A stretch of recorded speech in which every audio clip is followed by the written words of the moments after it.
Comment je suis arrivée au Québec? La première fois que je suis arrivée au Québec, c'est grâce à un stage coop. C'était un stage de fin d'études. Je devais faire un stage de 5 mois, mais finalement, il m'a été prolongé de 3 mois parce que ma boss voulait me garder. J'ai adoré l'expérience, j'ai continué. Je suis arrivée en avril 2019 et j'ai dû partir à la fin de mon stage en décembre 2019. Lorsque j'ai fait ce stage, je savais que j'allais revenir vivre à Montréal, mais j'avais espoir de voyager ailleurs avant ça. Sauf qu'il y a eu la Covid, donc j'ai été bloquée en France, ce qui était ultra frustrant et qui m'a juste prouvé à quel point je voulais repartir. Ensuite, je suis revenue au Québec quand les frontières ont réouvert en 2021. Et je suis venue sous un permis vacances-travail. Donc c'est le PVT. Habituellement, il faut que tu sois tiré au sort pour que ce soit valide.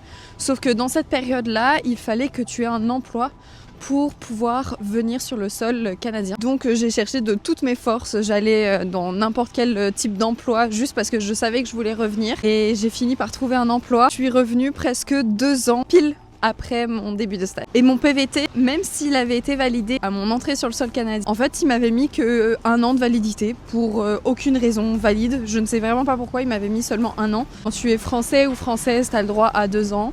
On fait que de 1 an, donc j'ai dû demander une prolongation de permis qui m'a été validée bien entendu, mais ça m'a coûté des frais et du temps et du stress évidemment. Après mon PVT est arrivé à sa fin, donc il fallait que je trouve une option pour pouvoir rester sur le territoire parce que c'était mon objectif. En revenant au Québec, mon objectif était clair, c'était d'avoir la résidence permanente, raison pour laquelle j'ai toujours cherché des emplois temps plein permanent pour optimiser mes chances d'avoir une résidence permanente. Sauf qu'avant de pouvoir prétendre à la résidence permanente, j'ai dû faire un permis de travail fermé avec mon employeur. Le permis fermé a été accepté, a été validé, non sans stress. J'ai rapidement demandé la résidence permanente, donc avec le CSQ, puis la résidence permanente, qui a été acceptée à l'automne dernier. Donc depuis ce temps-là, je suis résidente permanente et je dois dire que j'en suis vraiment très fière, très heureuse et surtout très reconnaissante. Et toi, c'était quoi ton parcours pour venir au Québec? Partage-le en commentaire.